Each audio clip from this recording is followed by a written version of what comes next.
Wọ́n láàmà retí ìkéde Sultan Sokoto lálẹ́ yìí inshallah. Ká bá sọ pé wọ́n ti rí oṣù. Àwa náà ọ̀bẹ́ ìyàwó lọ́dọ̀ wa lọ́la. Tí wọn ò bá ti rí oṣù. Wọ́n lọ́kùnrin alábẹ́rẹ̀ àwẹ̀. Ànábì ní tí ọba rújú jẹ́sì tí ó bá dúdú tí ó bá yẹ rí oṣù. Ẹ̀ka sàbá tó kí ọgbọ̀njọ́. Ọlá sí ni sàbá ló tó kí ọgbọ̀n. Ajẹ́pá abẹ́rẹ́ àwẹ̀ ń tọ̀ ọ̀dẹ wọn.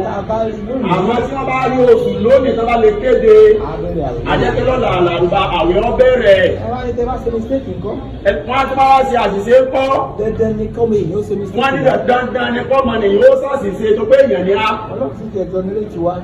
Ó ní Rabbana la tu'akhidhna in nasina. Àwọn àti ìṣòwò ọ̀pọ̀lọ́ má gbà wọn lórí tá a bá ṣe àṣìṣe rẹ̀. Nínú káwọ́ ṣe mistake àti kí technology ò ṣe mistake èwo lọ́lọ́wọ́ foríkì inú méjèèjì. Wọ́n ní ọlọ́wọ́ ṣàforíjì inú méjèèjì tèèyàn ni. Àbí technology tẹ̀ fi wò náà ṣé kò lè ṣe mistake? Ṣé kò lè ṣe mistake bí?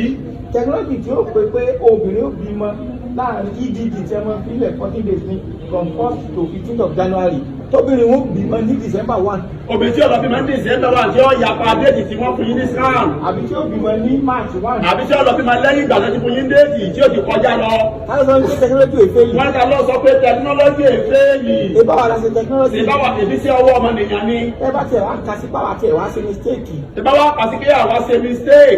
Ọlọ́wọ́ foríjì àná. Ọlọ́wọ́ foríjì àná ni. Torí pé àṣẹ tó pa wá la tẹ̀lé pa tẹ̀lé aláṣẹ. Torí pé àṣẹ tó pa wá la tẹ̀lé pé ẹ̀tẹ̀ láláṣẹ yín. Àbí mọ̀lẹ́kà lẹ́yìn. Àbí sí mọ̀lẹ́kà ni á ní.